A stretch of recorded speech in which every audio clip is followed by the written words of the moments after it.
Dan here, Vagabond Buddha. I'm in Porto, Portugal. Just finished my run. I'm on a beautiful walking street. And there's a few cars. I think they let shop owners drive on the street to unload stuff, but mostly just people walking. It's cobblestone streets, white and black patterns on the below my feet. And I was thinking about the simplicity of being in the present moment and why it's challenging. Many people believe it's challenging to be in the present moment, in human suffering, to be alive in your life.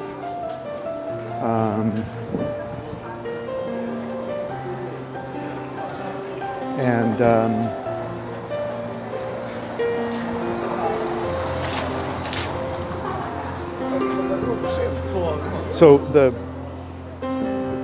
presence is, and within that, undefined, infinite.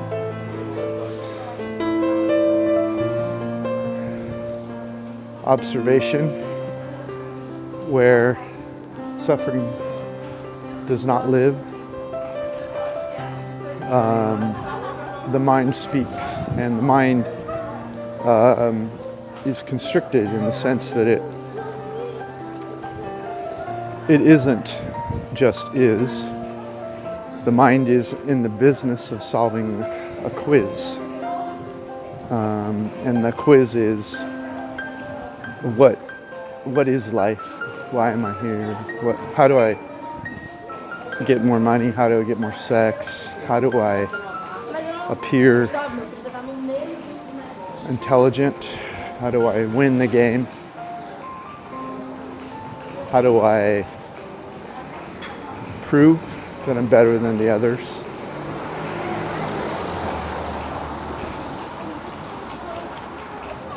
And that conversation, which lives in a question, it lives the question, the never-ending question of why, where, how, who, what's next, how do I go faster? Within that question is a series of information that's been gathered and hypotheses or ideas about what the answers are, and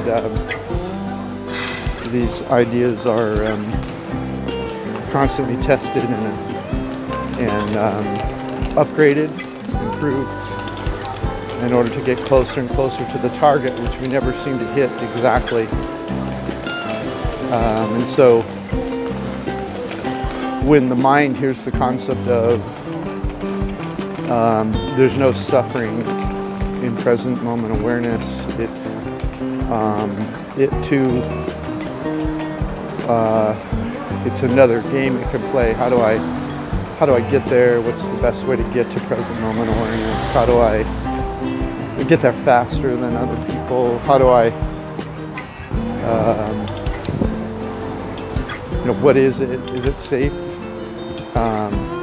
Is it really just a few people who have gone crazy, or is it a real thing? And so the mind's there to move you forward from where you are, and it's not in the is business, it's in the is not business. It's not yet right. Improvements need to be made, and so you're being told about it. It's a place that is in the is business, meaning everything's perfect there, nothing needs to be changed, and you're operating out of a mind paradigm that's in the isn't business, and you're telling, and you as mind, because that's all you know, you begin and end it at the celebration of your mind, at your celebration of your personality. You begin and end at the things you've accomplished in your life, or the things you have to complain about, and you have a good reason for all of it. but it isn't. It isn't yet where it needs to be. But it's your tool that you have. You have this isn't tool that you're going to go try to find is with. So that's the paradox of present moment awareness, is that you can't use who you are being, which isn't, to be is. And so gurus say things like, forget the past, forget the future, don't think about what's next. Because all of that is mind function, which isn't function. It's all trying to figure out the shortest path to the better place. And be silent, be empty. It's all looking at the isn't business and saying that isn't is. What you're doing isn't is, it's isn't.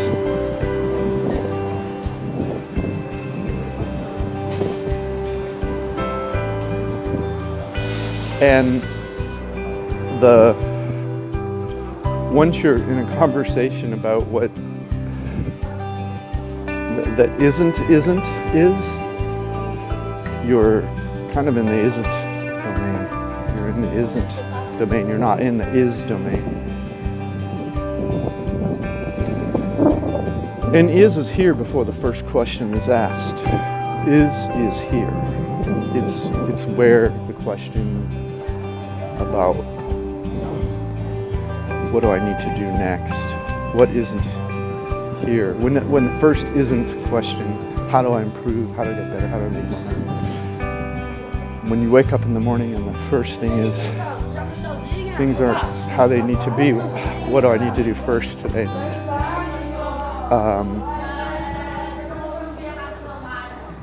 That's you've entered the isn't domain. You've awakened and now you're isn'ting. And so what's simple about ising is it requires nothing. You don't have to isn't anything. You only need to is. And so what does it mean to is? It's that emptiness that the gurus are pointing at. It's the don't live in the past. Remember what wasn't. Don't live in the future. Think about what could be.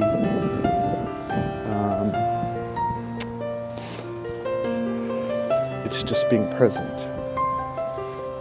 And it's not a trick. There's no tricks to learn. It's before the tricks start.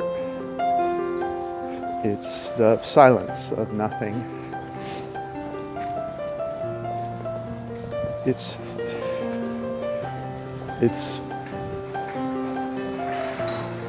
It's where nothing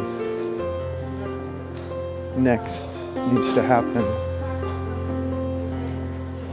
It's the puzzle that's solved when you open the box.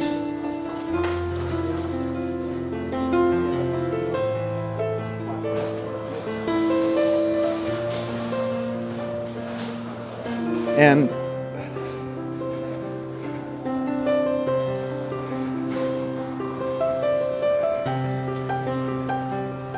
it's a walk in the park or in a city when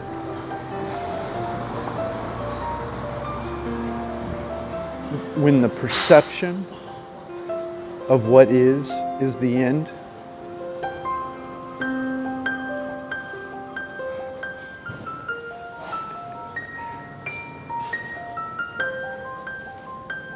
Where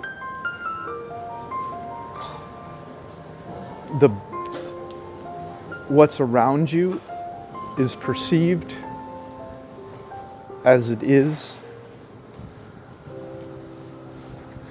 and there's a silence in it. There's a perfection to it that is. It doesn't.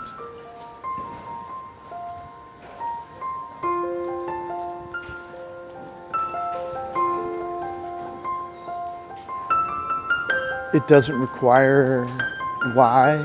It's not perfect because it's perfect in the perception of it, unrelated to time or memory of other places, unrelated to colors or smells. Smells are in is, colors are in is, but they aren't brighter or more intense or less, they just are. It's being present to perception without a conversation about it.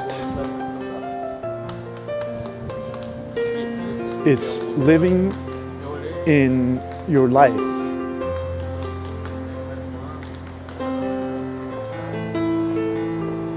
with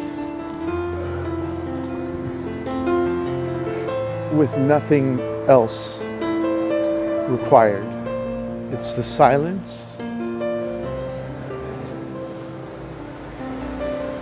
that occurs before interpretation.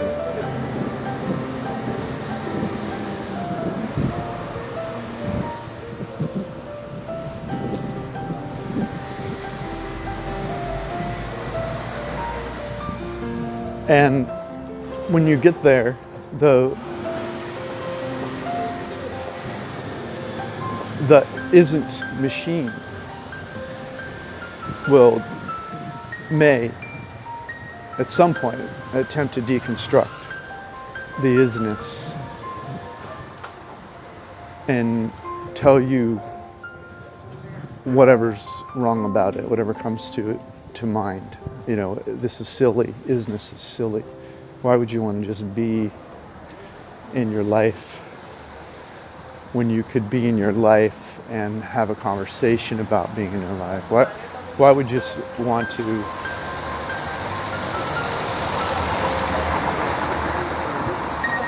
why would you want to be in the absence of pain that exists in the perception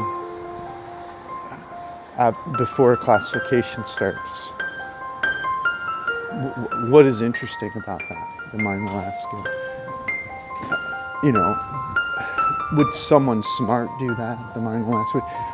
What possible purpose could there be to be in perception, in your life itself, instead of a conversation about it? I mean, wouldn't it be more interesting, your mind will ask you, to look at that coffee shop as you walk by and think, I don't know, is that really my crowd there? I don't know. They look a little intellectual, or they look maybe working class. You know, that's not my kind of coffee shop. Oh my goodness! Look at the paint on that building. Can you imagine? Or this is just not New York. This isn't New York. Look, they call this a town. Or this is better than New York. New York's too crowded.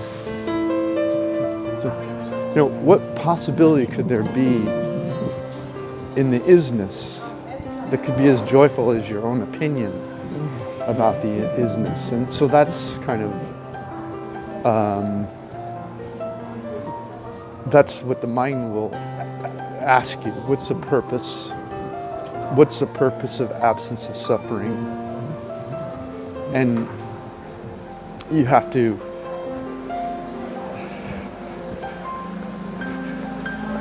and there's no in the isness, there only is isness. There's no answer to that question. The answer to those questions come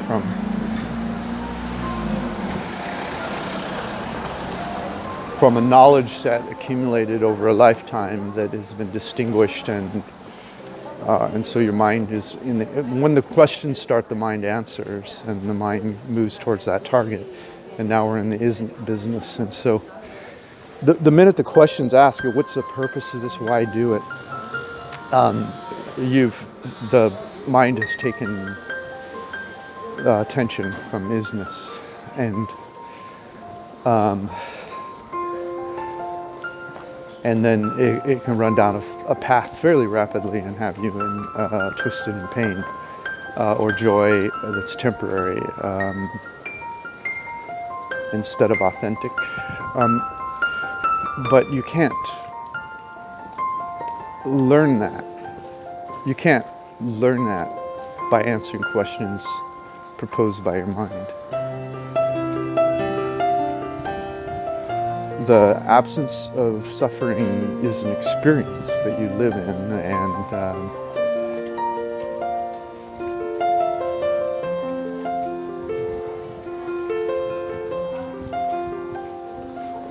and you try it out. And the interesting thing is that it's not really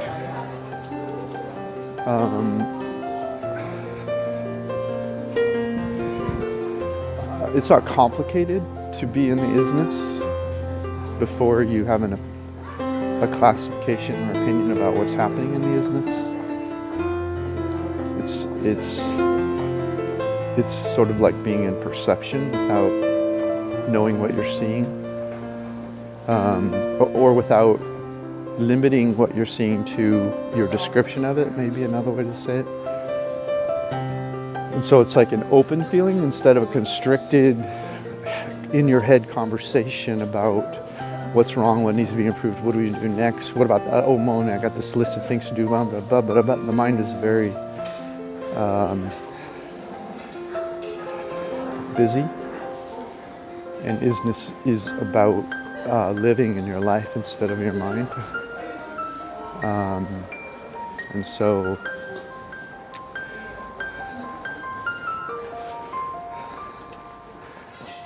your mind would have you believe that if you,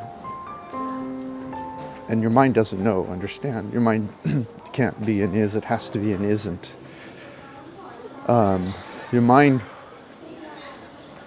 will try to convince you that you can't be in isness, or that once you go you can't come back, or that it's dangerous to be in isness.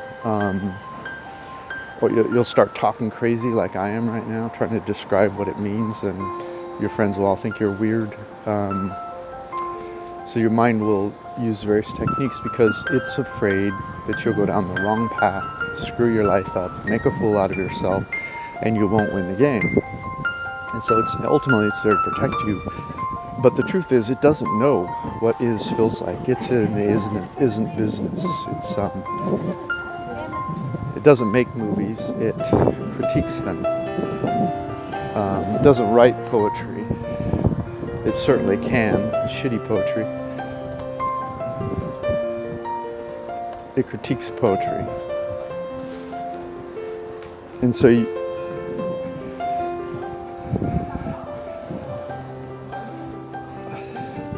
when you get to the isness, what you'll realize is that your mind isn't going anywhere.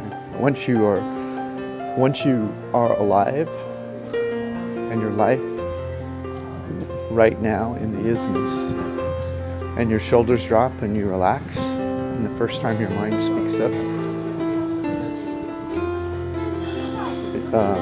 and every time thereafter that it has something to say, you'll realize that the idea that you were in danger because your mind was going to be quiet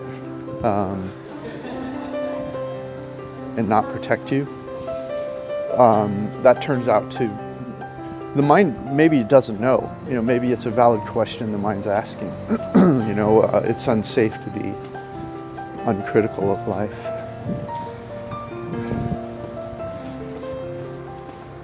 And so, maybe ultimately, since it can't see beyond the horizon, its intentions are good, but what you'll realize is that it's not going anywhere, your mind isn't going anywhere.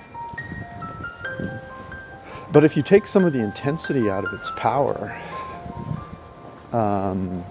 there's kind of a middle state where you're not all mind, which is what most people are, running around. They're all mind.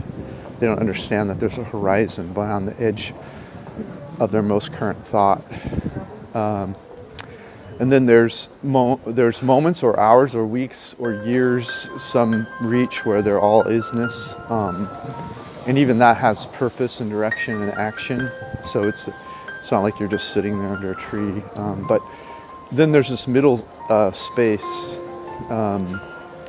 which is where your mind's thinking and you're observing it. And because you're sitting, or you have awareness that it's thinking and that it's creating or attempting to create emotions or pain, it's a simple vision of it that takes away some of the, or if not all of the intensity. And so there's a dance of levels of consciousness, of where there's no suffering or complete suffering, where there's present completely to a flower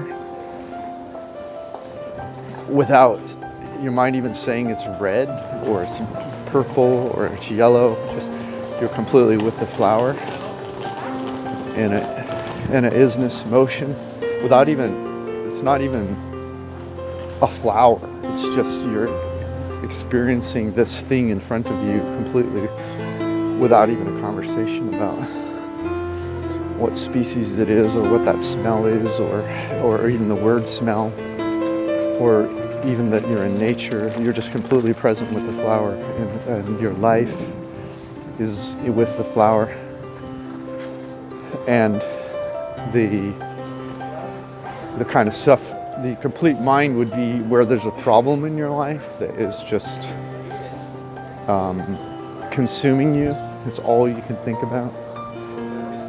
And there's pain behind it because you're afraid you'll make the wrong decision, you'll go on the wrong path, and something awful will happen, and you've imagined the consequences, and you've come up with 10 different solutions, and you've imagined all the results in your mind, and there's varied levels of pain in each one, and very few, you see a very or no clear path to a result without consequence, negative consequence. So those are kind of the levels of isness or isn't-ness in your life. And there's nothing complicated about being alive in your life. The only complication is how tied you are to the story that your mind is telling you to entertain you, whether or not you know it's a story. If it's true, that's true. You're right. This is how the world is. It's very painful. But if you understand, you're just one of 7 billion opinions, and your mind's rattling away about how it knows everything, and that's maybe the middle state, and then the higher state where you're living in your life, and the dance of action is happening with little or no thought, and you're in the perception, and you're making the action comes out of full perception rather than a filtered, categorized, compared to the past, analyzed, perfectly synchronized until the action starts, visualization of what's happening. So anyway, just some thoughts, time to go in and do some, I carry these rubber bands with me when I travel, and I do like sit-up, I do curls and back and push-ups and sit-ups and some stretching, and I take care of if you like, the temple of consciousness first thing in the morning, kind of as a reinforcement to the importance of a physical chemistry that is open and empowered. And on that rests the consciousness. So, anyway, thanks for being here in Porto, Portugal with me. Hope you have a great day.